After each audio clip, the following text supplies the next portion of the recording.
Joseph Sher was born in a small town in Poland on July 27, 1917. His father was a tailor and his mother was a stay-at-home mom who raised Joseph and his 5 siblings. In addition to his job as a tailor, because his father was educated, he was also a secretary to court for contracts and property. It was rare for a Jew to have this type of government job. At some point in time, one of his sisters moved away from home and had a non-Jew roommate. They worked together and lived together. They were very good friends. After the war, Joseph went to visit the roommate and she wanted nothing to do with him. He was very surprised and hurt. She didn't even ask if his sister was still alive. This may have been his first hint that there was a difference the way Jews were going to be treated. He soon realized there was no future for Jews in Poland. Jews were suddenly treated differently. Children were not called on in class, and mothers had to pick up their children from school because it was not safe for them to walk home alone. Jewish women got a little more respect than children. In 1936, Joseph knew things were really bad in Poland for Jews. He read an article in a Yiddish newspaper about how Miss Roosevelt helped many people in situations. He thought she might help him, so he wrote to her and never heard back. He wanted to help him get to the United States. Joseph's family soon moved to a new town in Poland. One day, the German army came to his town and forced all male Jews between 15 and 80 to report to the market. Joseph was afraid to go, so he hid in his attic while his brother and father went.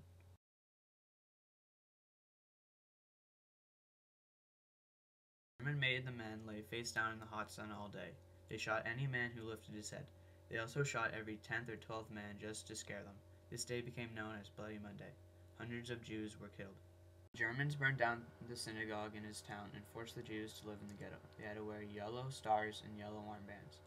They had to do the dirty work for the Germans, shoveling snow, cleaning horses, shining boots, digging ditches, and much more.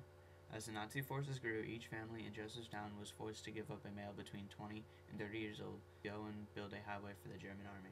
Joseph went for his family. The Germans crammed 1,000 men from Joseph's town onto cattle cars. While building the highways, Jews started work at 5 o'clock a.m. and worked all day with only 2 kilos of bread to eat each day to split between 4 men. Out of 1,000 men in Joseph's town, he was one of only 3 to survive. The men slept on hay in barns. They had problems with lice and many died of infection just from scratching. To use the bathroom, they had to squat over a ditch and guards would play a game to see how close they could shoot at them.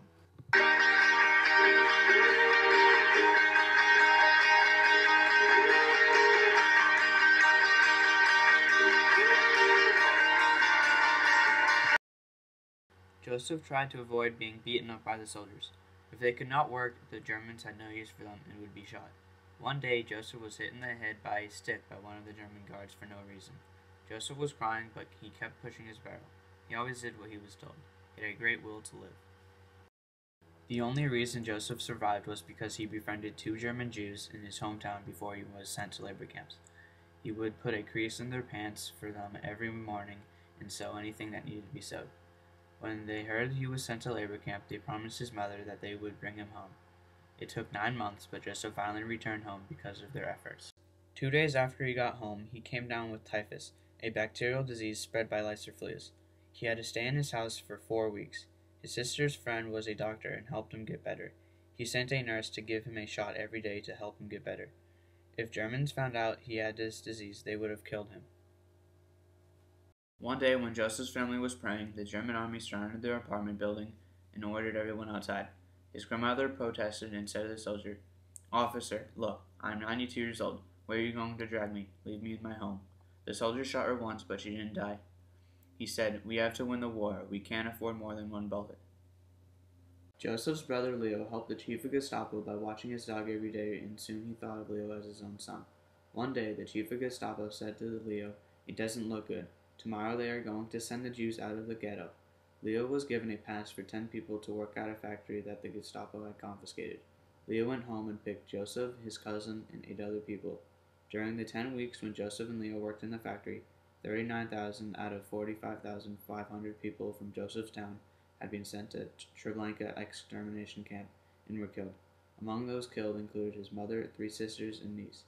After Joseph's job ended, he returned to the ghetto where he was happy to find that his wife was one of the few survivors.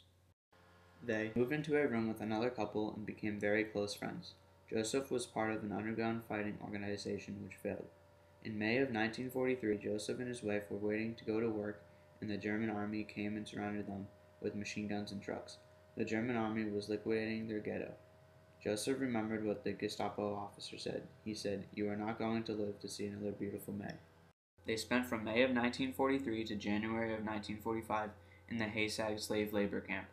He and his wife were some of the luckiest of the 4,000 workers in a factory because of the jobs they were assigned. Joseph tailored uniforms for the German officers, and his wife carried boxes of ammunition to trucks. While working on officers' uniform, Joseph watched Germans kill Jewish policemen. These Jewish policemen thought they were safe from cruelty of the Germans.